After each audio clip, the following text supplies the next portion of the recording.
donner plus d'informations justement sur l'axe intestin-cerveau en ce mois de mai qui est le mois de mai, la sensibilisation à la santé mentale. Donc, merci beaucoup, Andréane, d'avoir accepté cette collaboration-là. Puis, on est très chanceux de t'avoir pour que tu puisses nous donner plus d'informations là, sur cet axe qui est si important. Et on va en découvrir tellement d'informations aujourd'hui. Je te remercie beaucoup. Ben, mon Dieu, c'est moi qui vous remercie. Alors, en direct du Saguenay, Annick, bienvenue. Alors, tandis que les autres personnes se joignent à nous, j'ai une petite introduction, ce qui va permettre à tout le monde d'arriver sans trop nécessairement manquer sans trop manquer de théories pertinentes. Alors là, bon, théoriquement, je partage ceci. Je voulais m'assurer de partager bien mon écran. Donc, vous voyez bien le petit intestin et le titre à la croisée du microbiote intestinal. Oui, excellent. Parfait. Donc, moi, je vais enlever ça de là. Okidou. Bon, je dois bien vous avouer qu'aujourd'hui, en fait, j'ai une nouvelle façon de présenter. Je fais un petit test. Donc, des fois, ça se peut que je regarde par ici, des fois par là.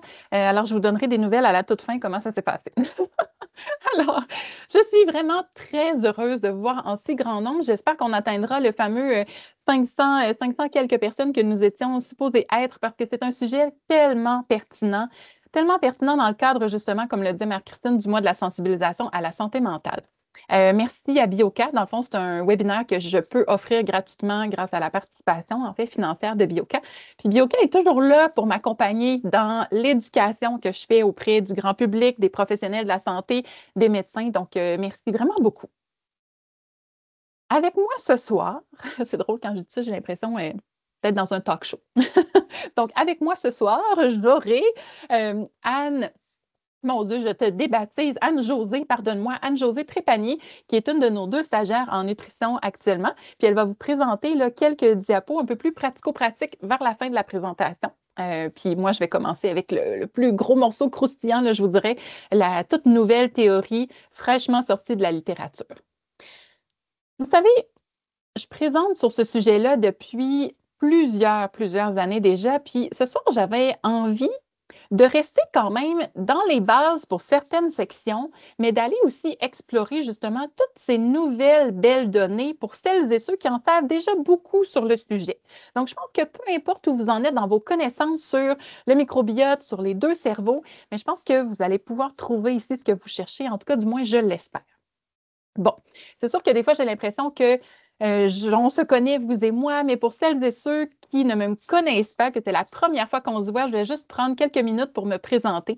Alors, je m'appelle Andréane Martin, je suis bachelière en nutrition, co-autrice de 5 livres, je suis conférencière, j'ai donné beaucoup de formations médicales ici et à l'international. Je suis la fondatrice de la clinique Epitelia, qui est une clinique de nutrition, la référence en santé digestive au Québec, puis de Epitelia Pro, là où on forme les diététistes nutritionnistes à acquérir finalement cette même expertise en santé digestive là, que nous, on a acquéri au fil des dernières années. Bon. Là, il y a de nombreux acteurs qui se sont invités à la table lorsqu'il est question de bien-être mental. Puis parmi ces acteurs-là, eh bien, on a les micro-organismes du microbiote intestinal, de même que leurs petits métabolites, donc les acides gras à chaîne courte, vous m'avez déjà entendu parler de ça, ce sont les petites molécules produites finalement par les bactéries de notre intestin.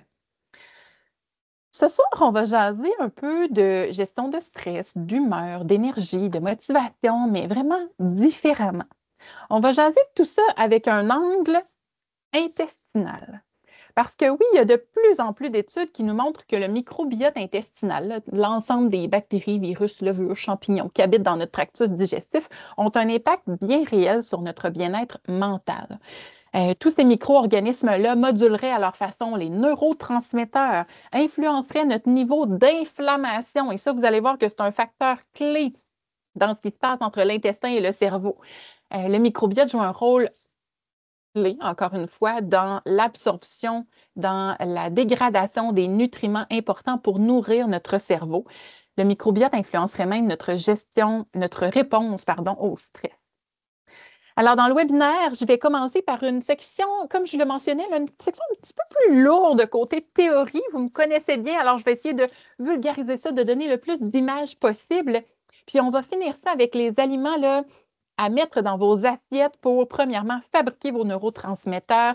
Deuxièmement, s'assurer que vos bactéries intestinales ont tout ce qu'il leur faut pour fabriquer leurs métabolites anti-inflammatoires, pour fabriquer les fameux acides gras à chaîne courte. On va se parler aussi de 2 nouveaux termes. Je me suis dit, je veux aller dans la nouveauté aujourd'hui. Alors, on va se parler de écobiotique et de postbiotique. Alors, qu'est-ce que c'est que tout ça? On va regarder ça ensemble. Puis, on va terminer ça avec des solutions concrètes là, pour que vous ayez tout en main, hein, pour, évidemment, transformer tranquillement et nourrir votre santé mentale, votre bien-être mental. Alors, si vous étiez devant moi, je vous aurais dit, êtes-vous prêts? Avez-vous hâte? J'espère que oui. Alors, on a 50 000 à 70 000 pensées par jour. Et ça en fait des choses hein, qui trottent dans notre tête. Puis, je pense que ce serait important de bien nourrir notre cerveau, de le nourrir adéquatement pour que nos pensées soient claires.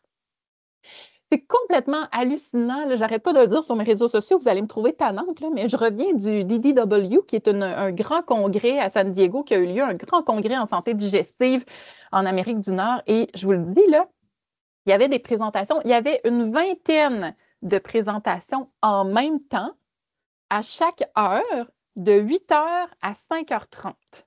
Et à peu près le tiers de ces présentations-là étaient sur l'axe intestin-cerveau. C'est donc dire que d'agir ici nous permet de diminuer les symptômes ici, puis d'agir sur l'intestin va nous aider à diminuer l'inflammation, puis va nous aider à travailler sur ce qui se passe ici.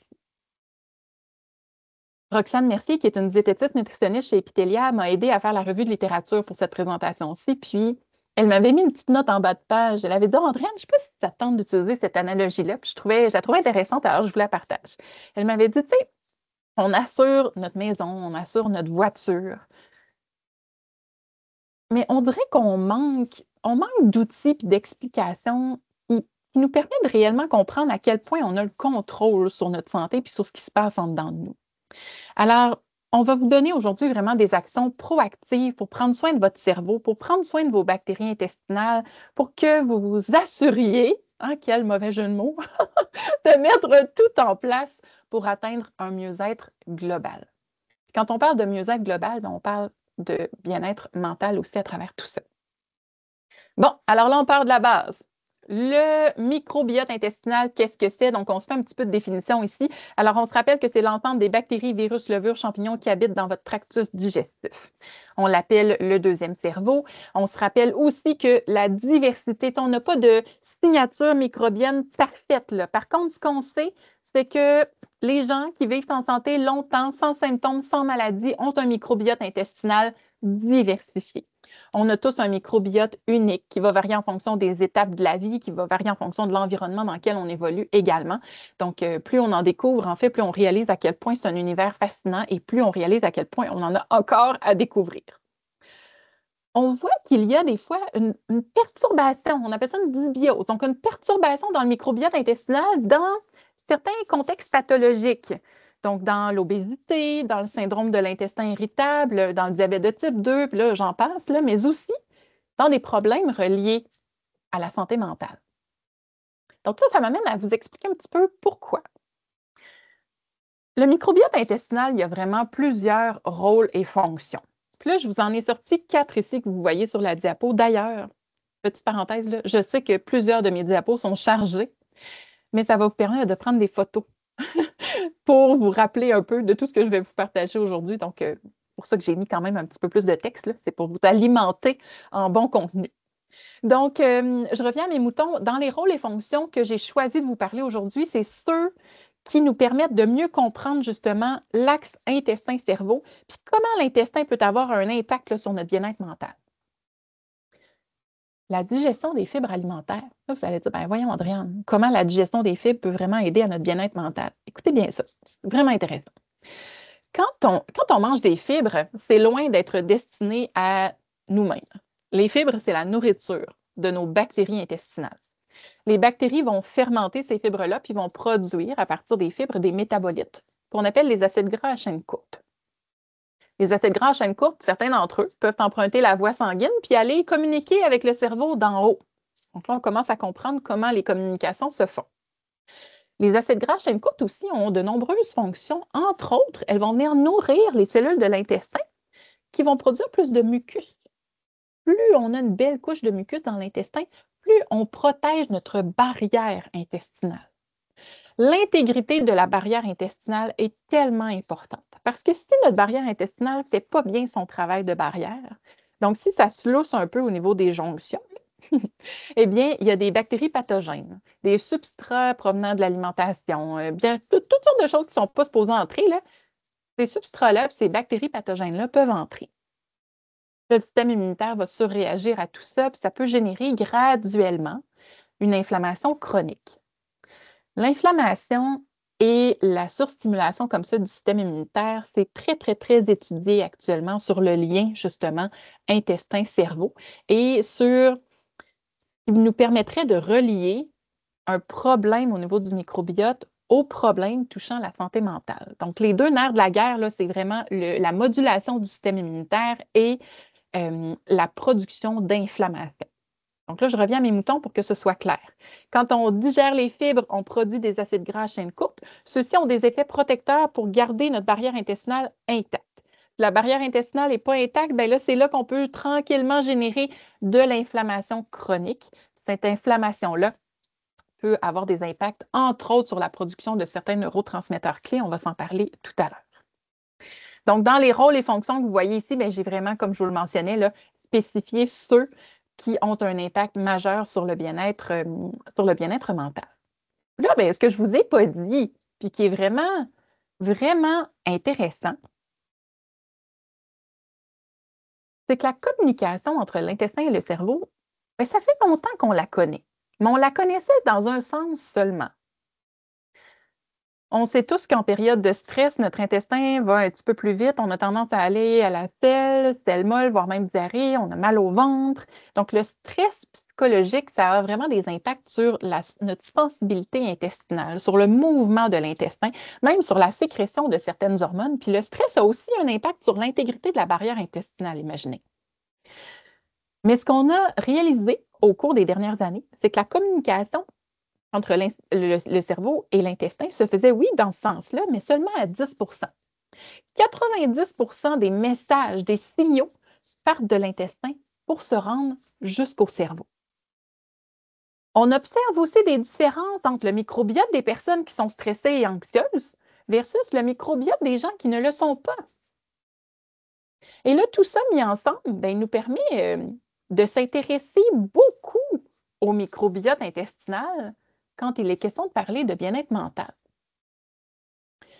Puis quand il y a une perturbation, dans le schéma que vous voyez ici, là, quand il y a une perturbation entre l'intestin et le cerveau, je dis l'intestin et le cerveau, c'est très drôle, hein? Entre le cerveau et l'intestin, quand il y a un bris dans cette communication-là ou dans les signaux générés de part et d'autre, on voit qu'il y a une dérégulation dans les fonctions telles que la prise alimentaire, donc la faim et la satiété. Une dérégulation dans le système immunitaire, dans le sommeil même. Ça va avoir des impacts sur notre façon de réagir au stress. Ça va potentiellement générer de l'anxiété. On va avoir des problèmes au niveau des fonctions cognitives, des désordres neuropsychiatriques comme la dépression, les troubles bipolaires, la schizophrénie. Donc là, ce qu'on se demande, c'est la poule ou l'œuf. Est-ce que c'est, dans le fond, la perturbation au niveau du microbiote intestinal, le fait qu'on n'a pas suffisamment de bonnes bactéries, le fait que ce ne soit pas suffisamment diversifié, qui induit les symptômes dépressifs ou qui nuit à notre réponse au stress? Ou c'est le fait justement de vivre ces symptômes dépressifs-là, d'être en dépression, d'avoir une humeur variable qui, va avoir un impact sur nos choix alimentaires et qui donc va avoir un impact sur notre microbiote intestinal? Il y a tout le facteur confondant de la médication aussi, parce qu'on sait que la médication va avoir un impact sur le microbiote intestinal. Alors, pour l'instant, tout ça n'est pas clair. On ne sait pas lequel arrive avant l'autre, mais ce qu'on sait, c'est qu'il y a des associations là-dedans. Et s'il y a une chose maintenant que l'on sait de source sûre, c'est que l'inflammation, comme je vous le disais tout à l'heure, l'inflammation et la modulation du système immunitaire, là, ces deux éléments-là sont au cœur du processus. Puis ces deux éléments-là appartiennent à l'univers du microbiote intestinal. Alors là, je commence à me convaincre que ça va être important, justement, de donner ce qu'il faut à nos bonnes bactéries intestinales. Et là, ça me tentait de vous parler d'un un nouveau mot, un nouveau sujet, mais vous allez voir, c'est pas si nouveau que ça, là, mais c'est quand même super, super pertinent que je vous en parle, bien qu'il y a des éléments que je vais vous partager qui font partie de la science un petit peu plus émergente. Je trouve ça quand même toujours intéressant d'aller voir, bon, qu'est-ce qui se passe du côté du modèle animal, qu'est-ce qui se passe du côté de l'humain, pour qu'on comprenne un petit peu mieux l'intérêt majeur qu'on a au niveau de cette relation bidirectionnelle-là entre le cerveau et le microbiote. Alors, on entre dans l'univers des psychobiotiques. Les psychobiotiques, là, ce sont des bactéries, des souches bien précises là, qui, en influençant notre microbiote intestinal, pourraient agir sur notre santé mentale. Alors, les chercheurs s'intéressent vraiment de plus en plus à l'impact de ces souches bactériennes-là sur le cerveau, notamment en lien avec le stress, l'anxiété, les symptômes dépressifs, puis certaines fonctions cognitives même. Alors là, bon, je m'étais noté des petites choses là, attendez-moi un petit peu. Je voulais vous rapporter là, en rafale, on va se faire une dégustation de, de nouvelles données, mon Dieu, fraîchement sorties de la littérature. OK? Alors, écoutez bien ça. Là, on va en perdre notre latin parce que je vais vous mentionner certaines souches bactériennes qui ont des noms à coucher dehors, là, mais quand même, ça va vous indiquer un petit peu où est-ce qu'on en est dans la compréhension de tout ça. Alors, dans une des études, on avait un mélange de 2 probiotiques. Là, c'est important de comprendre que quand je parle de probiotiques, je ne fais pas nécessairement référence à une gélule. Je fais référence à des souches de bactéries qui ont un effet bénéfique, dans le fond, pour nous. Donc, 2 souches de bonnes bactéries, on va le dire comme ça. Les Lactobacillus helveticus R0052. Donc, ça, c'est une souche. Inquiétez-vous pas, là, je vais vous épargner le nom des autres. Donc, une souche de lactobacillus, puis il y avait une souche de bifidobactéries aussi là-dedans. On a vu chez le rat que ça réduisait l'anxiété et chez l'humain que ça venait réduire le taux de cortisol, l'hormone du stress, et ce, après une seule journée de supplémentation de ces 2 souches bactériennes-là. On a fait une étude, on exclut la personne qui parle, là, évidemment. Les chercheurs ont fait une étude auprès d'étudiants pressés pendant une période d'examen en leur donnant le Lactobacillus plantarium, là, une souche bien précise de cette espèce-là. Ça a contribué à réduire leur taux de cortisol sanguin. Le cortisol étant toujours l'hormone du stress. Donc, on ne faisait aucun autre changement, là. Il n'y avait que ça qui était intégré. Une autre souche, toujours dans le Lactobacillus plantarium, a aidé à diminuer le stress et l'anxiété dans une étude, celle-là, elle est vraiment très rigoureusement faite, là, chez les adultes. Donc, ce n'est pas chez les souris, c'est chez les adultes plus stressés, donc une diminution du stress et de l'anxiété avec un questionnaire. Puis, il y avait un groupe qui avait justement reçu la souche, puis un groupe qui avait reçu un placebo, puis personne ne savait qui avait reçu quoi. Des gens stressés ont également vu une amélioration de leur humeur et de leur concentration après avoir pris une autre souche, mais cette fois-ci plus dans les bifidobactéries. Il y a une étude qui a également démontré que la bactérie Bifidobacterium infantis, celle-là, on la retrouve quand même dans plusieurs probiotiques, a affecté le niveau et le métabolisme du tryptophane. Là, ça, il faut absolument que je vous explique ça. Fraîchement sorti encore une fois du DDW de la semaine dernière, le congrès auquel j'ai assisté pour celles et ceux qui viennent de se brancher. Lorsqu'on a... Bon, je vais commencer un petit peu avant. Lorsqu'on mange des protéines, on va s'en parler tantôt, lorsqu'on mange des protéines, les protéines sont dégradées en acides aminés. Un de ces acides aminés-là, c'est le tryptophane. Le tryptophane, en fait, il sera transformé en sérotonine. Ça vous dit quelque chose en ça, la sérotonine? C'est le fameux neurotransmetteur qui est associé au bien-être. C'est le neurotransmetteur qu'on pointe du doigt là, dans les contextes de dépression et de symptômes dépressifs. Donc, quand on a de l'inflammation intestinale, eh bien, le tryptophane va être utilisé pour aller gérer cette inflammation-là. Ce qui fait qu'il manque de tryptophane pour fabriquer de la sérotonine intestinale. Puis il va donc manquer de tryptophane au cerveau pour fabriquer la sérotonine propre au cerveau. Donc là, je ne me rappelle même pas ce que je vous disais par rapport à ça, mais ah oui, c'est ça. Je vous disais qu'il y avait une bactérie provenant des bifidobactéries, que lorsqu'on supplémentait finalement avec cette bactérie-là, on s'apercevait justement qu'on augmentait les niveaux de tryptophane disponibles pour fabriquer la dite sérotonine. On a vu dans une autre étude, puis là, j'arrête là, j'en ai d'autres, là, mais j'arrête là. On a vu une corrélation négative. Ça veut dire une belle ligne droite comme ça. Écoutez bien ça. Moins on a de Faecalibacterium dans le microbiote, plus sévères sont les symptômes dépressifs. Et plus on a de Faecalibacterium, moins sévères sont les symptômes dépressifs. Une toute dernière. Une exposition aux antibiotiques est associée avec une augmentation des risques de dépression et d'anxiété dans une étude longitudinale. Super intéressant. Mais là, comment on fait pour expliquer tout ça? C'est quoi les mécanismes sous-jacents à ça? Bien là, on est en train d'étudier ça dans différents labos du monde entier, là. Il y a certaines souches, par contre, qui agiraient vraiment en stimulant la production naturelle de GABA. Là, vous le voyez à l'écran, là, ici, le GABA, en fait, c'est notre anxiolytique naturel. C'est un neurotransmetteur qui aide à calmer un peu le cerveau. Donc, il y a certaines souches, justement, qui ont comme propriété de fabriquer ce GABA-là. Donc, ça pourrait être une des pistes là, qui nous permet d'essayer de voir, de comprendre comment le microbiote intestinal est impliqué dans la gestion du stress notamment. Bon, maintenant, est-ce que toutes les bonnes bactéries sont des psychobiotiques, c'est-à-dire pourrait-on les utiliser dans 10 ans comme traitement, comme alternative naturelle et sans effet secondaire à certaines problématiques touchant le bien-être mental? On n'est vraiment pas, mais vraiment pas rendu là. Faudra que la science s'avance un petit peu plus puis que les chercheurs continuent à faire l'excellent travail qu'ils font. On va se reparler de neurotransmetteurs tantôt, alors permettez-moi juste de définir ce que c'est. Alors, quand je vous parle de neurotransmetteurs, je vous parle de la sérotonine pour le bien-être, la dopamine qui est le neurotransmetteur du plaisir et de la motivation, le GABA qui est le neurotransmetteur anxiolytique, la noradrénaline pour être vigilant. Alors, les neurotransmetteurs, ce sont des petites molécules pas neuronales, mais nerveuses, voilà, qui vont être synthétisées au niveau de l'intestin et au niveau du cerveau. Donc, on s'en reparle ça dans quelques instants. Bon, dans quelques instants, c'est maintenant. Hein? C'est maintenant qu'on se reparle de ça. OK. On a des micro-organismes dans l'intestin qui vont fabriquer des neurotransmetteurs. Ces neurotransmetteurs-là sont destinés à l'intestin. On a vu ça passer là, dans la littérature. C'est comme un peu une statistique fantôme qui voyage ici et là, comme quoi que 95 de la sérotonine serait produite dans l'intestin. Bon, quand on va avoir tout ce qu'il faut pour dire que c'est bel et bien ça, sachez que cette sérotonine-là, elle est destinée à votre intestin.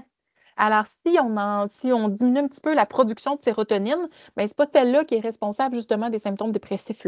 C'est celle-là qui va être responsable de diminuer les douleurs abdominales, par exemple, de s'assurer qu'à chaque mouvement d'intestin, on ne soit pas plié en deux à avoir mal. Donc, cette sérotonine-là, elle est très importante au niveau de l'intestin. Mais elle va communiquer indirectement, par contre, avec le cerveau d'en haut.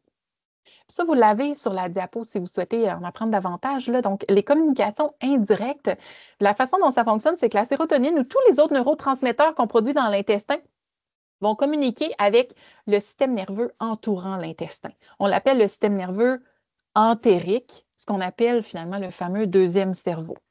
Puis, ces neurotransmetteurs-là vont aussi envoyer des influx nerveux au nerf vague. Le nerf vague, c'est la longue autoroute nerveuse qui relie l'intestin et le cerveau. Donc, finalement, il y a une communication qui se fait, mais ce n'est pas le neurotransmetteur en soi qui prend son sac et qui s'en va en pèlerinage jusqu'au cerveau d'en haut. Donc, c'est vraiment différents signaux. L'autre chose qu'on fait grâce au microbiote intestinal, eh bien, on absorbe ce que l'on mange. Alors, on absorbe des acides aminés, comme le tryptophane. Puis le tryptophane, lui, c'en est un qui peut se rendre au cerveau pour être par la suite converti en un neurotransmetteur. Donc, le microbiote va vraiment agir de deux façons là, pour le bien-être mental puis pour les fonctions cognitives. Donc, via les neurotransmetteurs produits dans l'intestin, mais qui restent dans l'intestin, et via les acides aminés qui, eux, vont s'en aller jusqu'au cerveau pour être le matériel de construction, pour être le précurseur, finalement, des neurotransmetteurs propres au cerveau. J'espère que pour l'instant, je ne vous ai pas trop perdu puis que vous me suivez. Donc, on s'est parlé de psychobiotiques. Tel que promis, je dois vous parler de postbiotiques. Là, je suis désolée pour tous ces termes, mais en même temps, c'est le fun d'apprendre des nouvelles choses. Vous ne trouvez pas? Les probiotiques, on sait c'est quoi? Les probiotiques, c'est les bonnes bactéries qui, en quantité suffisante, là, vont conférer un bénéfice à la personne qui les consomme, ou sinon, les probiotiques, ce sont nos bonnes bactéries à l'intérieur de notre microbiote. Bon, Pour que les probiotiques fassent bien leur travail, il faut les nourrir. Il faut leur donner des prébiotiques. Donc, ça, c'est des sortes de fibres. Donc, les prébiotiques, ça vient avant. Probiotiques. Postbiotiques, c'est après. Alors, quand on nourrit bien nos probiotiques, on produit des postbiotiques qui sont notamment les acides gras à chaîne courte. Et ça, on doit s'en parler parce que je vous ai dit tantôt, le nerf de la guerre dans tout ce qui se passe entre l'intestin et le cerveau, c'est de comprendre la modulation, de comprendre comment fonctionne le système immunitaire, puis de diminuer le plus possible l'inflammation. Puis pour venir diminuer l'inflammation, il faut entre autres produire plus d'acides gras à chaîne courte. Les acides gras à chaîne courte ont un potentiel en soi anti-inflammatoire. Les acides gras à chaîne courte vont aider la barrière intestinale à bien faire son travail de barrière. Donc, vraiment, ces métabolites-là, ces postbiotiques-là, ont clairement un rôle à jouer dans la diminution de l'inflammation. Donc, on veut en produire davantage, puis Anne-Josée, tout à l'heure, va vous expliquer exactement ce qu'on doit mettre dans notre assiette pour le faire. Donc, la dégradation des fibres va favoriser aussi, en plus on mange certains types de fibres, plus on va nourrir certaines bonnes familles de bactéries, notamment les lactobacilles, notamment les bifidobactéries. Et ces souches de bactéries-là, elles auraient des propriétés, on dit, antidépressives et anxiolytiques, en ce sens que ce sont nos bactéries productrices des bons neurotransmetteurs clés. Puis ce sont aussi les souches de bactéries là, qui, comme je vous le disais dans la littérature tantôt, là, ont donné quand même des impacts positifs sur la réponse au stress puis la gestion de l'humeur, entre autres. Nos acides gras à chaîne courte, et je termine mon bloc un peu plus théorique avec ceci. Les acides gras à chaîne courte, on en a 3 principaux sur lesquels on a beaucoup de littérature, entre autres le butyrate. Dans mes précédentes conférences, je vous ai parlé de long en large des acides gras à chaîne courte, notamment leur rôle sur les maladies, la prévention des maladies chroniques, leur rôle sur la gestion de poids, la prise alimentaire, la faim, la satiété. On a tous déjà vu ça ensemble. Aujourd'hui, je voulais attirer votre attention sur une nouveauté que j'ai moi-même apprise lorsqu'on a fait la revue de littérature. C'est que le butyrate va favoriser la synthèse de nouvelles neurones chez l'adulte. Donc, en plus de leur rôle anti-inflammatoire, en plus de tous les autres rôles qu'ils ont de façon systémique, les acides gras à chaîne courte, par différents processus, chacun d'eux a un mécanisme différent, là, mais au niveau, je n'entrerai pas dans le détail des processus comme tels, parce que même moi, je m'y perds un petit peu. Par contre, ce qu'on peut retenir ici, c'est que ce sont 3 acides gras à chaîne courte, 3 postbiotiques qui ont comme impact positif au niveau du cerveau, la synthèse de nouveaux neurones. Alors, on veut en produire. C'est le message à retenir. OK, alors maintenant qu'on constate à quel point il est important de considérer l'axe intestin-cerveau pour le bien-être mental. Je vous dis, autour de la table, là, le bien-être mental, c'est pas juste, la médication, la méditation, l'acupuncture, l'activité physique. C'est pas juste l'alimentation. L'alimentation, c'est un des morceaux de casse-tête aussi. Mais un autre des morceaux de casse-tête ou un autre, justement, des personnes attablées, c'est le microbiote intestinal. Ça, c'est vraiment important aujourd'hui de comprendre cet élément-là. Donc, ce qu'on veut, pour la prochaine section un peu plus pratico-pratique, c'est de voir qu'est-ce qu'on met dans notre assiette. Premièrement, pour fabriquer les neurotransmetteurs dont on a besoin. Là, ce qu'on a vu ensemble, c'est qu'il faut fabriquer des neurotransmetteurs dans l'intestin pour que ça communique avec en haut. Puis, il faut donner tout ce qu'il faut à notre cerveau pour fabriquer ses propres neurotransmetteurs. Puis ensuite, on va aller voir qu'est-ce qu'on met dans notre assiette pour donner ce qu'il faut à nos bonnes bactéries intestinales pour venir diminuer l'inflammation puis produire plus d'acides gras à chaîne courte. Voilà un petit peu le topo. Donc, ce qui va nous permettre en fait de fabriquer des neurotransmetteurs, c'est un petit peu ce qu'on appelle la science de la neuronutrition. Là, ça fait longtemps pour vrai qu'on est capable de comprendre là, que l'alimentation va affecter le cerveau et les fonctions cognitives. Tous les nutriments qu'on trouve dans les aliments vont affecter directement ou indirectement ce qui se passe dans le cerveau de manière positive ou négative en fonction des choix qu'on fait. Il y a une augmentation de la prévalence de plusieurs problèmes qui touchent à la santé mentale. Alors, je pense vraiment que, considérant que ça nous touche tous de près, voire même personnellement, Je crois vraiment que c'est important aujourd'hui de considérer l'alimentation et le microbiote comme étant des morceaux de casse-tête importants. Il y a plusieurs études qui vont supporter le lien entre la qualité de l'alimentation, le microbiote puis la santé mentale, entre autres dans la formation puis la survie des neurones, au niveau de l'intégrité de nos neurones, puis au niveau de cette barrière. On parlait de la barrière intestinale tantôt, mais il y a aussi une barrière hémato-encéphalique, là. Cette barrière-là fonctionne un petit peu de la même façon, donc on ne veut pas trop d'inflammation pour qu'elle fasse bien son travail. Alors, on va aller voir qu'est-ce que ça nous prend dans notre alimentation pour fabriquer nos neurotransmetteurs. Ce sont des diapos très chargés pour que vous puissiez prendre des photos, je vous le rappelle. Alors, les glucides, on a besoin d'énergie. Le cerveau a besoin d'énergie pour fonctionner. Si vous voulez que vos neurones fabriquent des neurotransmetteurs, on doit leur donner du gaz un peu là. Donc, on doit leur donner des glucides. Mais on n'en veut pas trop, on en veut suffisamment et on en veut de qualité surtout. Ça se traduit comment tout ça? Oh mon Dieu, revenons à ce qui est simple. On ne se complique pas la vie, l'assiette santé. L'assiette santé, c'est tellement un beau repère. Vous avez un quart de votre assiette en grains entiers. Le pain blanc, allez-y de temps en temps, mais de grâce, le pain que vous mangez au quotidien, pourrait-il être de grains entiers? Pourrait-il bien vous nourrir et donner tout ce qu'il faut à votre cerveau pour bien fonctionner? Donc, des pâtes de grains entiers aussi, on y va vers quinoa, sarrasin, en tout cas, et bien plus, là, Anne-Josée, excusez-moi, tout à l'heure, va vous en parler davantage. Une demi-assiette de légumes colorés. Donc, encore une fois, Anne-Josée va prendre la balle au bon tantôt. On veut des couleurs dans notre assiette, mais cette couleur-là va nous donner aussi un petit peu de glucides, un petit peu de sucre. Et du sucre qui va s'absorber plus lentement comme ça et qui va nous donner une énergie constante, qui va fournir nos neurones en énergie de façon constante. Puis évidemment, l'autre petit clin d'œil que je pourrais vous faire, c'est d'essayer de lire l'étiquette nutritionnelle, mais pas la table de valeur nutritive, la liste des ingrédients. Recherchez les sucres cachés. Quand c'est le premier ou le deuxième ingrédient, là, on peut-tu, surtout pour un produit de consommation quotidienne, là, pourrions-nous remettre ça sur la tablette puis en choisir un autre, surtout qu'on a de belles alternatives. Si jamais vous avez des questions sur certains produits, là, on se donne rendez-vous à la période de questions.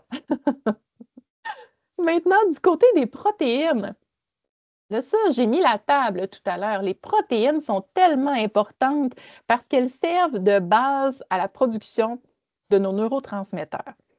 Pour celles et ceux qui ont déjà assisté à mes conférences, là, vous allez m'entendre me répéter. Les protéines, c'est un long collier de perles. Tout au long de la dégradation, les enzymes vont venir couper les petits liens entre chaque perle. Chaque perle, en fait, c'est un acide aminé. L'acide aminé est absorbé, puis, ils vont se réassembler ensemble pour donner des protéines propres au corps humain. Ils vont se réassembler ensemble pour fabriquer des neurotransmetteurs.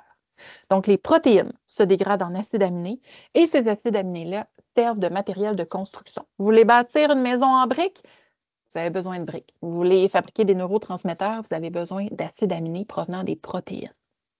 Les protéines, on en veut à tous les repas. Puis si on se fie à l'assiette, pas à l'assiette, mais à la pyramide méditerranéenne, ça va comme suit. Viande volaille 2-3 fois par mois maximum. Poisson, fruits de mer 2-3 fois semaine. On met de la place pour les protéines végétales, tofu, tempeh, edamame, légumineuses tous les jours. Les boissons de soya en fonction de vos tolérances. Yogourt, fromage pasteurisé ou non en fonction de ce que vous souhaitez intégrer. Puis nos noix et graines au quotidien. Faites juste attention au déjeuner. C'est souvent un moment où on n'a pas assez tout à fait de protéines. Donc, on ajoute des œufs peut-être, on se fait un smoothie avec une bonne dose de protéines à l'intérieur. Si vous ne mangez pas assez de protéines au repas, complétez peut-être avec des collations un peu plus protéinées. Et je termine avec 2 éléments avant de donner la parole à ma stagiaire. Éléments clés pour nourrir les neurotransmetteurs. Le titre n'est pas bon ici. J'aurais plutôt dû dire éléments clés pour favoriser le transport des neurotransmetteurs. Une fois que le neurotransmetteur est créé, il faut qu'il s'en aille d'une cellule à l'autre pour livrer son message. Alors, pour ce faire, il doit traverser des couches de gras, parce que le cerveau est à 60% constitué de gras. Donc, on veut que le cerveau soit constitué de gras fluides, de gras à travers lesquels c'est facile de passer pour le neurotransmetteur.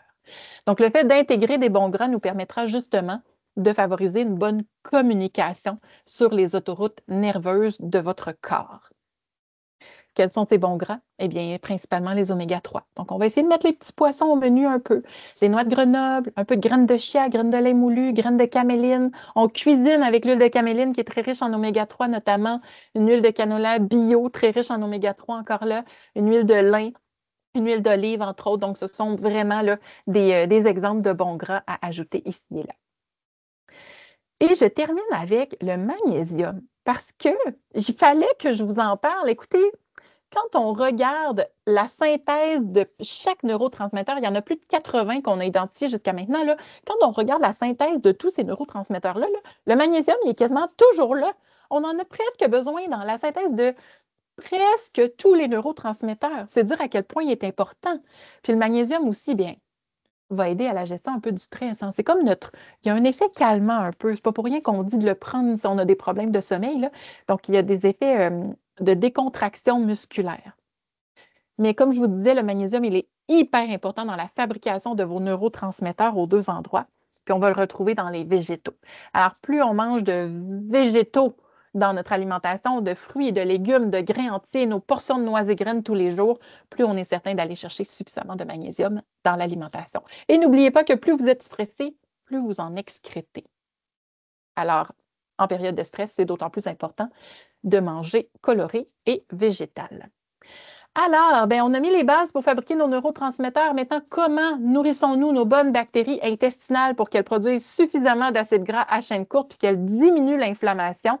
Eh bien, Anne-Josée va passer à travers quelques conseils pour vous, puis moi, je vais m'occuper de changer les diapos pendant ce temps-là. Alors, Anne-Josée, je te donne la parole. Donc, merci beaucoup pour cette opportunité et vous êtes vraiment, vraiment, vraiment chanceux là, d'avoir cette présentation-là par Andréane parce que pour avoir passé à travers la littérature scientifique, sa capacité à vraiment là, vous le présenter dans des termes qui sont compréhensibles, c'est vraiment un don. Si par contre, ça a quand même été un petit peu lourd à digérer là, pour vous, je vous donne vraiment là, des conseils pratico-pratiques. Là. Donc, qu'est-ce qu'on met dans notre assiette? L'objectif, c'est vraiment de manger coloré. Ça va être votre façon la plus simple d'intégrer tous les commentaires, bien, toutes les notions en fait là, qu'on vous a présentées ce soir. En mangeant coloré, varié, vous allez déjà là, consommer un ensemble de vitamines, de minéraux, d'antioxydants, de phytonutriments. Donc, ça va déjà pratiquement être dans votre assiette là, sans même y penser. Par contre, faites un petit peu attention, ça se peut aussi là, qu'en mangeant coloré, varié, vous augmentez rapidement la quantité de fibres au quotidien. Parfois, ça peut malheureusement là, mener à certains inconforts gastro-intestinaux, dépendamment là, de votre cas à vous. C'est donc une belle opportunité pour intégrer les polyphénols. Donc, les polyphénols, on les retrouve dans le thé, dans le chocolat noir, dans l'huile d'olive pure à 100%, mais aussi dans les herbes et les épices. Donc, n'hésitez pas, là, en plus, avec l'été, le jardinage qui s'en vient, profitez-en pour avoir des herbes dans votre jardin. Ajoutez, là, peut-être de la coriandre à votre guacamole, mangez du taboulé, ajoutez du persil frais dans vos pâtes. Donc, explorez, là, ces différentes options-là. Si jamais pour vous, là, augmentez un petit peu trop les fibres drastiquement, ça passe un petit peu moins bien. Cette diversité alimentaire-là, elle est importante pour nourrir là, donc nos bactéries intestinales. C'est ce qui va, entre autres, nous permettre là, la neuromodulation, donc vraiment là, au niveau des neurones du cerveau, et réduire là, l'inflammation, ce mot qu'on vous a martelé là, toute la soirée. Donc, si on ajoute de la couleur, peut-être on peut commencer par ces deux couleurs-ci, si c'est des nouveaux concepts pour vous. Donc, on vous propose ce soir les aliments verts et les aliments oranges, entre autres pour leur contenu en vitamine C. Donc, la vitamine C, c'est important pour la synthèse de la dopamine. On a parlé tantôt de sérotonine, mais la dopamine, c'est le neurotransmetteur du plaisir, de la motivation. Et ça permet indirectement d'aider à la gestion du stress. Donc, les aliments verts sont aussi riches là, en flavonoïdes, en caroténoïdes, en sulforaphane, un nouveau mot à prononcer pour moi dans les derniers jours, donc qui ont des propriétés là, antioxydantes et anti-inflammatoires. Les aliments oranges qui, pour leur part, contiennent là, des grandes quantités là, de bêta-carotène et aussi là, d'antioxydants. Un petit mot peut-être sur la vitamine C. Faites juste attention à garder en tête que la vitamine C peut être perdue lors de la cuisson. Donc, on veut vraiment s'assurer là, d'avoir une belle variété entre des aliments cuits et crus. Donc, tout ça là, en maintenant la couleur dans nos assiettes. Je voulais vous l'illustrer. Donc, si pour vous, ce sont des nouveaux concepts, allez-y un élément à la fois. Si vous voulez être un petit peu plus aventurier, vous pouvez là, vous faire une savoureuse salade de fruits, sinon une belle assiette là, de crudités. Donc, vous voyez, là, dans la salade de fruits, on a inclus là, du cantaloupe, du raisin vert, des kiwis, des mandarines, des oranges, des abricots. Donc, allez-y vraiment là, avec les fruits que vous pouvez trouver à l'épicerie. C'est le temps en plus là, avec l'été qui s'en vient. Les belles crudités aussi là, pour peut-être accompagner là, vos repas sur le balcon à l'extérieur. Et puis sinon, là, un beau bol là, avec des edamame, pardon, des épinards, du chou frisé, des carottes. Vous pouvez aussi réutiliser certains là, ingrédients dans d'autres recettes. Donc, le cantaloupe, par exemple, dans des smoothies, les poivrons pour vous faire des poivrons farcis, l'avocat pour vous faire une guacamole. Donc, n'hésitez pas là, à prendre ces aliments-là dans les exemples qu'on vous fournit, mais aussi là, pour les décomposer et les intégrer là, au quotidien. La prochaine couleur dont on vous parle vous surprendra peut-être, mais il s'agit du brun.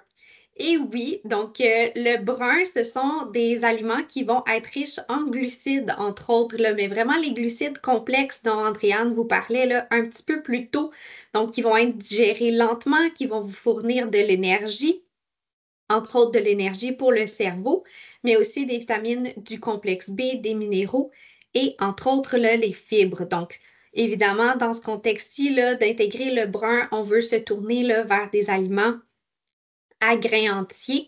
Donc, c'est peut-être le moment, là, justement, on le voit sur l'image. Peut-être que pour vous, la première étape, ce sera là, de changer le pain blanc pour un pain brun ou un pain multigrain. Si vous êtes un petit peu plus aventurier, vous pouvez peut-être vous tourner vers des nouveaux grains, l'amarante, le millet, le farro. Allez-y là, avec qu'est-ce qui est réaliste pour vous. Sur l'image aussi, il y a la protéine végétale texturisée qui peut être inclus là, dans vos repas pour peut-être graduellement réduire la portion là, de viande hachée ou peut-être éventuellement là, entièrement le remplacer. Et n'oubliez pas là, votre belle poignée là, de noix ou de graines quotidiennement. Je vous mets un petit exemple aussi tout simple là, de boules d'énergie qui peuvent être pris là, sur le pouce en collation.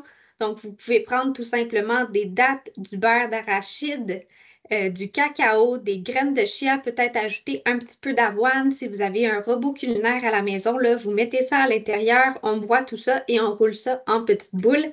Et ça vous fait vraiment là, une explosion là, de nutriments pour inclure là, plusieurs aliments de la catégorie brun.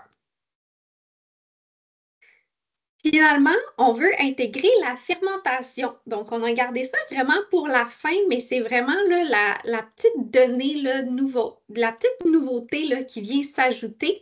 Donc, on vous a parlé beaucoup des fibres ce soir. Les fibres, on ne vous a pas raconté des mensonges, c'est bien important. Mais il y a une étude là, qui a été présentée là, à la conférence où Andréane elle est allée, qui est vraiment venue changer un petit peu la donnée en nous démontrant que quand on mange beaucoup de fibres, si notre variété là, de petites bactéries dans notre microbiote n'est pas optimale, on n'en retire pas la pleine ampleur de ce qu'on pourrait avoir. Donc, en ajoutant là, la fermentation à tous les jours, ça vient vraiment aider à diversifier notre microbiote intestinal et même réduire là, jusqu'à 19 marqueurs d'inflammation.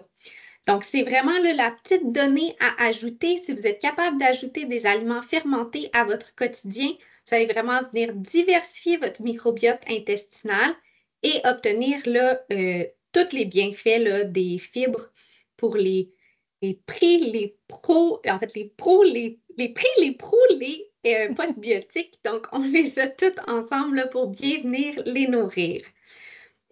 Pour ce qui est justement là, des aliments de la fermentation, vous avez vraiment là, plusieurs options qui s'offrent à vous selon vos préférences ou ce qui est accessible à vous. Donc, la pâte de miso, la choucroute, le kimchi, le tempeh, les boissons le plus comme le kombucha ou le kéfir. Donc, plein de belles options pour intégrer les aliments fermentés au quotidien.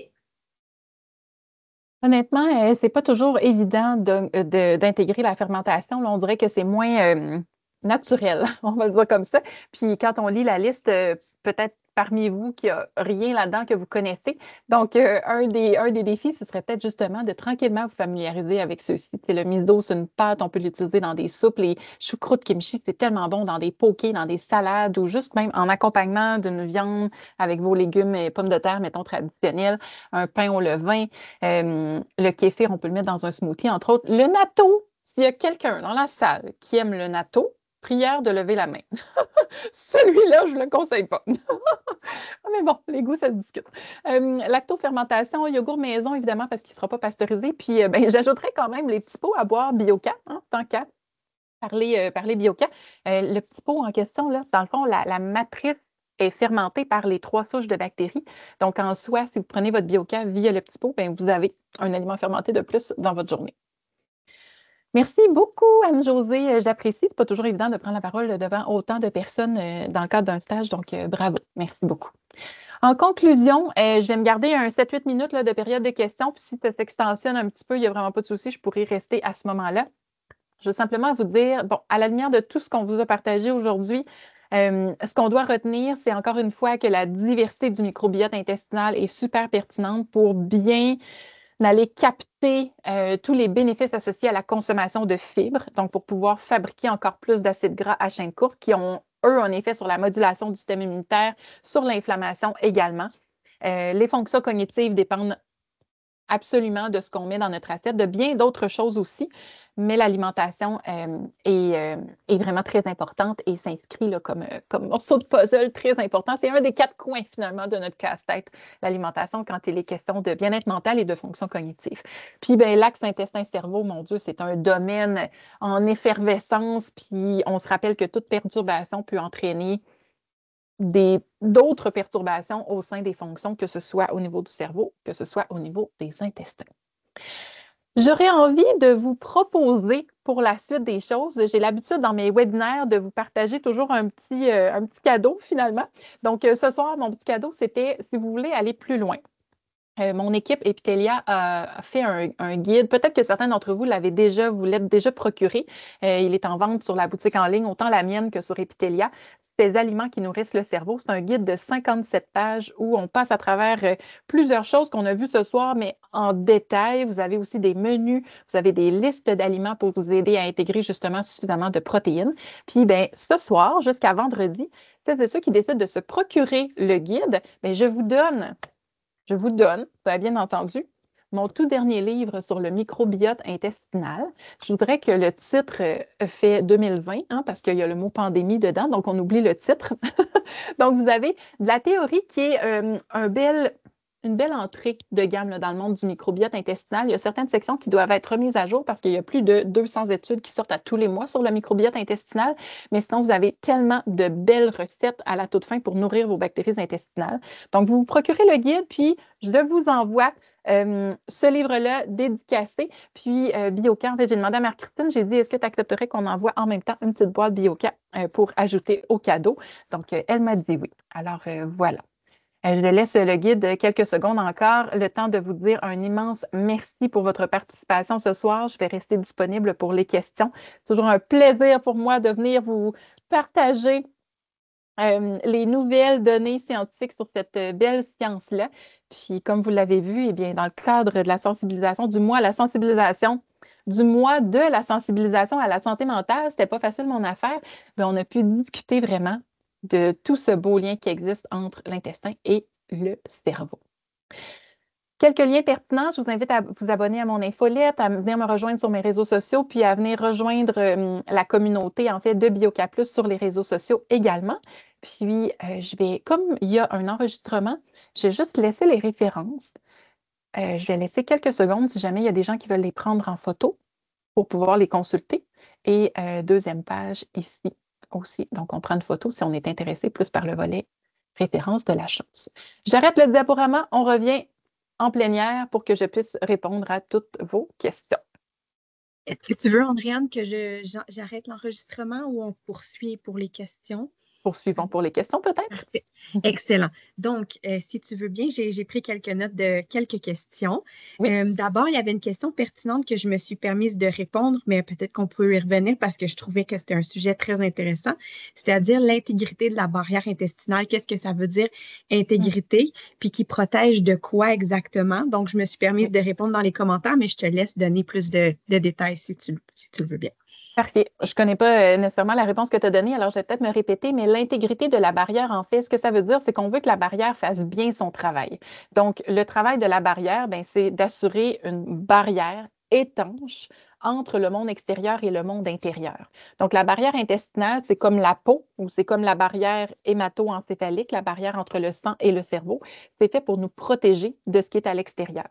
Donc, une barrière qui est intègre, une barrière qui fait bien son travail, c'est une barrière qui va s'ouvrir pour laisser passer les nutriments et qui va se refermer pour éviter que les mauvaises bactéries entrent, pour éviter que certains fragments alimentaires qu'on aurait partiellement digérés, par exemple, entrent.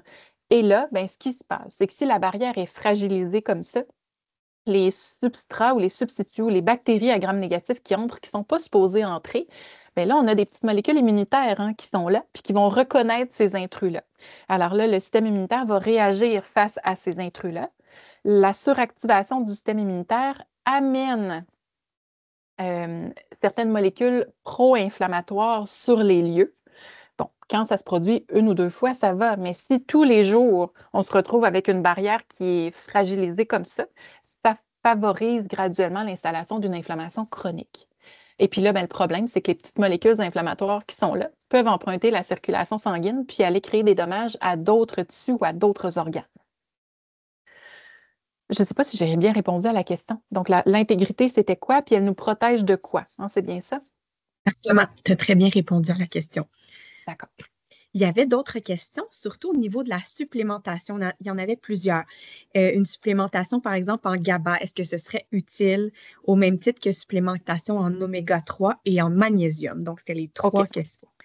Ça marche. Le supplément de GABA, on n'a pas de littérature assez solide pour dire que ça vaut la peine de manger du GABA parce qu'au final, le GABA qu'on va manger ne se rendra pas au cerveau. Donc, on n'aura pas nécessairement l'effet anxiolytique qu'on associe au GABA qui est fabriqué directement au cerveau. Donc, rappelez-vous, le GABA qui est produit dans l'intestin, il est destiné à l'intestin. Donc, celui qu'on va manger, probablement qu'il va être destiné à l'intestin, mais il ne passera pas la barrière hémato-encéphalique. Ce qui passe la barrière hémato-encéphalique, ce sont les acides aminés, donc les briques pour bâtir notre maison. Donc, ce sont les acides aminés pour bâtir le GABA. Puis pour bâtir le GABA, on a besoin de certains acides aminés, puis on a besoin de vitamine B6. Les vitamines B sont super importantes. On les retrouve dans les grains entiers, entre autres, dans certains fruits et légumes. Donc, le GABA en supplément, là, c'est inutile. En fait, j'aurais juste dû répondre ça. Mais là, vous savez le pourquoi. Supplément de magnésium, tout dépend de votre alimentation. C'est sûr que quand on regarde la consommation nord-américaine, 50% des gens, 70% des gens, je ne me rappelle pas le pourcentage exact, mais bref, il y a une bonne majorité de monde qui ne mange pas assez de végétaux, donc qui ne mange pas suffisamment de magnésium. Mais si vous avez une alimentation très végétale, orientée sur les fruits et légumes, des grains entiers, vos noix et graines tous les jours, du magnésium, vous en consommez probablement suffisamment. Surtout si vous n'êtes pas trop stressé, là, admettons. Mais bon, qui est stressé ces jours-ci? Petite parenthèse très ironique. Donc, le supplément de magnésium peut devenir intéressant, mais encore là, il faut choisir les bons. Donc, on va choisir une source de biglycinate, par exemple, de magnésium, ou le tétra, la forme tétra, là, je pense, du magnésium, parce que ça va être du magnésium qui va être mieux absorbé, mais surtout, ça va être du magnésium qui n'augmentera pas les symptômes digestifs. Le citrate de magnésium, entre autres, ça peut perturber un peu le microbiote puis créer des diarrhées, donc on ne veut pas nécessairement aller vers ça. Donc, il faut choisir le bon supplément. Très bien. Supplément d'oméga 3. Oui. Si on ne consomme pas de poisson, si on est allergique aux poissons, si on consomme peu de noix et graines, définitivement un supplément d'oméga 3. Alors là, encore une fois, il faudra choisir les bons. Donc, on veut choisir des oméga 3 qui proviennent de petits poissons, pêchés dans des océans propres, là, on va dire, de pêche durable pour s'assurer finalement qu'on n'a pas de métaux lourds ou qu'on n'a pas de toxines dans l'oméga 3. On peut le prendre liquide ou en gélule. Donc, liquide, c'est sûr que ça a mauvais goût un petit peu, là, mais en même temps, ça nous permet d'en prendre comme une plus grosse dose et de ne pas consommer comme 3-4 gélules dans la journée. Donc, c'est l'avantage du liquide. Puis, il y a plusieurs belles compagnies québécoises là, qui font des suppléments d'oméga 3 de très bonne qualité. Donc, oui, c'est une très bonne idée d'en prendre au quotidien si on n'en consomme pas suffisamment dans l'alimentation. Il y avait une autre question, merci Andréane. Il y avait une autre question au sujet des aliments fermentés. Donc, est-ce que ça serait à prendre avec modération pour les gens qui ont le SII ou le SIBO, par exemple? Et je me suis permise de répondre pour le SII selon la tolérance, mais le SIBO, j'ai pas eu le temps d'écrire ma réponse, donc je te laisse. C'est une très bonne question. Je me dis, le SIBO, c'est quand même on a trop de bactéries dans le tube digestif. C'est dans le petit intestin, par contre. Mais quand même, le fait d'augmenter, d'habitude, de toute façon, quand on prend des probiotiques, ça augmente les symptômes dans un contexte de SIBO. Alors, j'ai bien l'impression que du côté des aliments fermentés, ça doit être la même chose. Mais je donne la réponse avec un bémol. La personne qui m'a posé cette question-là, pourriez m'écrire un petit courriel ou venir me rejoindre sur mes réseaux sociaux, écrivez-moi, puis je vais demander à mes cliniciennes sur le terrain, dont une qui est vraiment très, très, très bonne en SIBO, là, qu'est-ce qu'elle en pense pour vraiment donner la bonne réponse. Merci, Andréane. Il y avait aussi plusieurs questions au niveau de la survie bactérienne pour les aliments fermentés. Comme on posait la question pour, par exemple, les probiotiques Bioca à boire, est-ce qu'on peut les utiliser pour faire notre propre yogourt maison? Mais je me suis permise de répondre parce qu'effectivement, on ne peut pas les utiliser parce que les bactéries des 3 souches qui sont contenues dans les probiotiques à boire chez Bioca, elles vont mourir à une température plus élevée pour faire le yogourt. Donc, ce n'est pas possible. Vous allez vous rendre compte que ça ne fonctionnera pas. Par contre, il y avait d'autres questions aussi en général sur les bactéries ou les micro-organismes présents dans les aliments fermentés, comme par exemple le pain ou le vin. Est-ce que c'est considéré comme un aliment fermenté? Oui, en fait, les bactéries seront il n'en reste pas beaucoup des vivantes, là. Dans le fond, à part, pour vrai, là, il y a une compagnie dans Charlevoix là, qui a chacun son pain, que eux, je ne sais pas comment ils font ça, là, mais au final, on réalise qu'il y a encore un petit peu de vivant au moment de la consommation. Mais le miso, le tempeh, puis le levain, il n'y a plus grand-chose d'actif là-dedans. On va prendre ces aliments-là parce que la fermentation va avoir permis de prédigérer beaucoup d'éléments nutritifs qui seraient plus difficiles à absorber. Comme ils ont été fermentés, donc ils ont été un peu détruits, prédigérés, donc on a une meilleure absorption de tous les nutriments que ces aliments-là proposent. Donc, ceux-là, on ne les prendra pas pour l'aspect vivant de la chose, mais on peut les prendre pour l'aspect absorption des nutriments.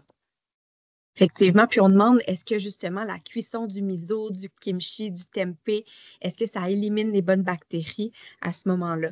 Donc, oui, en partie. En partie. C'est pour ça que le miso, souvent dans les recettes, on vous suggère de le faire diluer avant dans une eau un petit peu tiède, puis de l'ajouter vraiment à la toute fin de la cuisson pour garder le plus possible de vivant à l'intérieur. exactement. Une autre question pertinente, est-ce que ce serait mieux de faire son yogourt maison?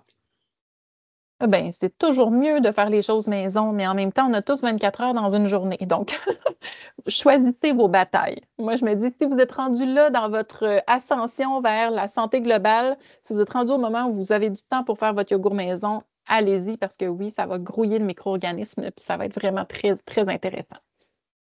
Puis on pose une question intéressante aussi, Andréane. Je ne sais pas si ce sera la dernière, mais est-ce qu'il y a des études sur le lien entre le microbiote et l'épilepsie?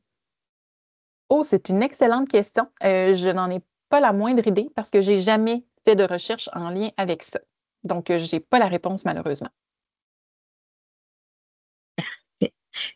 Puis je crois, je ne sais pas si tu veux prendre une petite dernière Ben question. oui, vas-y. Je vois intéressant. Serait-ce possible d'aborder brièvement les fibres solubles versus insolubles dans le cas de la maladie de Crohn?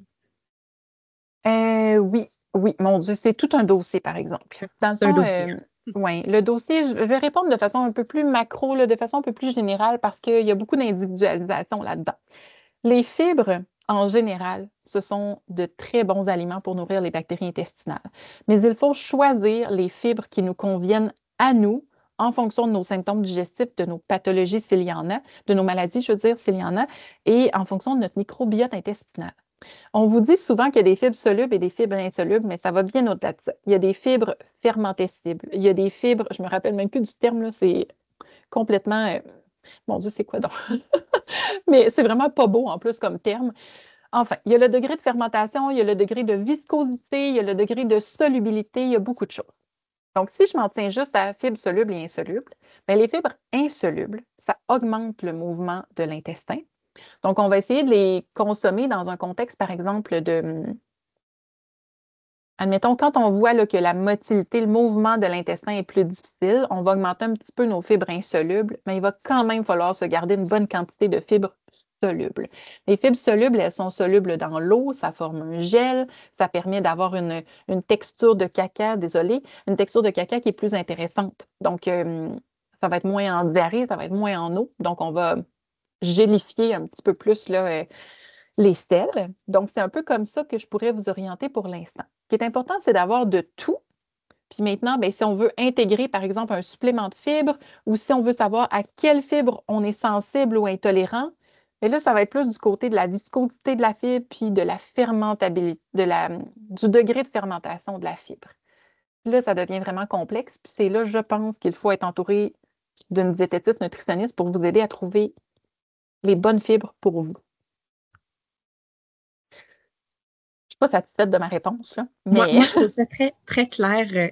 C'est Ouais. de l'individualisation aussi. Ça dépend vraiment selon notre tolérance aussi, puis selon chaque cas. Donc, tu en as discuté la semaine passée avec Audrey et Mathieu Miette, justement, dans le cas de diarrhée, dans le cas de constipation, ça change. Exactement. Mais de façon générale, si on n'a pas de problème digestif, bien, les fibres, en général, assurez-vous d'aller chercher du soluble, du insoluble dans l'alimentation. Puis, tu sais, c'est assez simple. Le insoluble, c'est souvent ce qui provient du blé, de certains légumes très, très croustillants, on va dire. Puis, les insolubles, c'est quasiment dans tout le reste. Là. Donc, noix et graines, fruits, légumes, certains autres grains entiers, comme l'avoine, entre autres. Donc, voilà, ça vous situe un petit peu. Voilà, je pense que ça fait le tour pour ce soir. Je vous remercie beaucoup d'être resté en ligne. Oui, là, il y a beaucoup de gens qui se demandent pour le code promo. Là.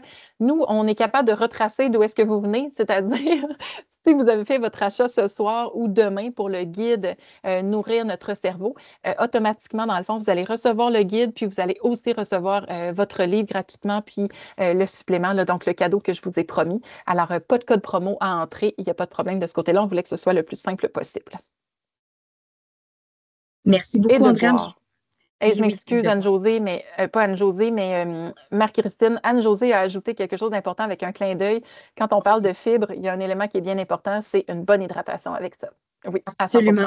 Sinon, il n'y a rien qui va fonctionner, même pas l'absorption de nutriments. Donc, tout à fait. Bien raison. Merci beaucoup. Puis celles et ceux qui cherchent encore le guide ou le code promo ou le code QR, je ne le mettrai pas à l'écran. Vous pouvez tout simplement aller sur le site web Epitelia. Je vais vous le mettre ici, là, epitelia, puis .ca. Puis chercher en fait le guide qui nourrisse le guide qui nourrit le cerveau. Les aliments qui nourrissent le cerveau. Voilà. Donc, vous allez trouver ça. Ça va être très simple. Merci beaucoup, Andréane. Je vais arrêter l'enregistrement ici. C'est parfait.